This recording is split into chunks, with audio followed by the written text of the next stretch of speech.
So we've been talking time and time again about how Marvel and Disney as a whole are cost cutting. They're in a point in time where they are cost cutting so much to the point where a lot of their projects, a lot of their TV shows, their movies, even some of their like animations, like overall animations and stuff, storyboarding, all of this stuff is gonna be completely destroyed by this cost cutting. CGI especially, we've seen it time and time again. Phase 4 CGI was god awful. I can't think of anything that was super impressive CGI wise in Phase 4 aside from maybe Spider-Man No Way Home having some good moments, and also maybe Moon Knight. Moon Knight actually looked pretty decent in some portions, not all of them.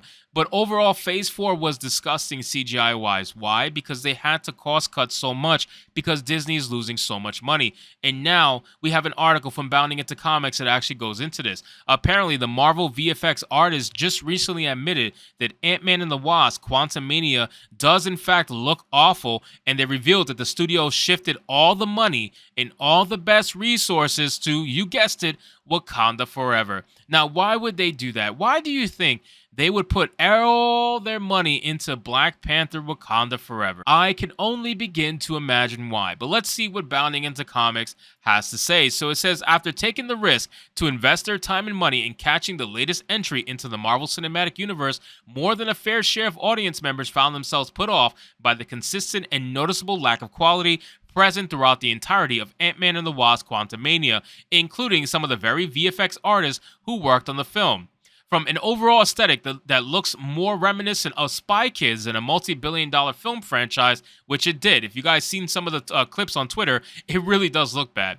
The revival of Darren Cross as a Humpty Dumpty-esque version of MODOK, Ant-Man and the Wasp: Quantumania is plagued with questionable CGI. A shot of MODOK's bare bottom has been found to be so absurd in both concept and execution that it's already on its way into the annals of meme history. And you guys can see that picture right here, seeing I don't even know where to begin. I don't even know where to begin. And as many already know, whether through social media or by catching Marvel's latest outings themselves, this is not the first time in recent years that audiences have been put off by the poor visual quality of the studio's efforts. In particular, Black Widow, She-Hulk, Attorney at Law, and Thor: Love and Thunder all left audiences baffled with their abysmal CGI quality. And yes, She-Hulk is the prime example of when I would probably say it was very evident that their CGI department is severely lacking now. And that's because of their cost cutting. It was very evident. And that's why that show went the route of attacking fans, because they knew that the show was going to be garbage looking. They knew that the show had a shitty story, so they decided to do the ultimate troll, essentially. And that's what She-Hulk was. She-Hulk was the ultimate troll. Sadly, for the few fans who still hold out hope for the franchise's future, it seems that things will not be getting any better in the foreseeable future. According to some of the very same VFX artists who worked on Ant-Man's latest adventure, the film's lacking CGI was not the result of their team's skills and dedication, but rather Marvel's reluctance to actually invest any of their profits back into their product. That's because they can't. They can't. They don't have enough. They don't have enough profits anymore. Like their money is so spread thin now. Their movies do not make the amount of money they used to, and they still cost too much money. So because of that, it is a terrible combination, and they don't have enough money to divvy up to invest back into their movies. It's just the truth. And the thing is, Marvel stans will tell you otherwise because they really never want to admit that Marvel is struggling or that Disney is struggling, but they are. You got to look at it from an outsider looking in. They are absolutely struggling. You can see the effects of cost cutting everywhere. Everywhere. There's no denying it. Like, there's nothing wrong with saying that Marvel and Disney are not what they used to be. It's not to say that they're the worst of all time, but it's to say that they're just not what they used to be. That's just the truth. And a lot of people don't want to face the truth because they want to show for Marvel. It says this insight into Marvel's inner turmoil was provided by 3 VFX artists, all of whom choose to remain anonymous for fear of professional retaliation. I'm not surprised. In respective interviews about the situation given to Vulture. As per a technician who has worked on multiple Marvel projects and whose employer was hired to provide CGI services for both Ant-Man and the Wasp: Quantumania and its MCU predecessor Black Panther: Wakanda Forever, in terms of priority, Wakanda Forever was definitely at the top of the list. All the money went to that. All the best resources went to that. Yeah, I'm not surprised at all, because they need Black Panther: Wakanda Forever to look the best, because they cannot shortcut on a black movie. They just can't. If they shortcut on a black movie, they're going to be canceled, and they cannot do it. They're all about diversity, equity, and inclusion, so of course Wakanda Forever is going to get all the money. Of course it is. It's starring a black person. It's an entire black cast for the most part. They're going to focus on that. They're not going to focus on Ant-Man starring a white dude. It says, understandable given the context with Chadwick and everything and how well the first film did, they they conceded, but it did diminish the ability to carry Ant-Man all the way through.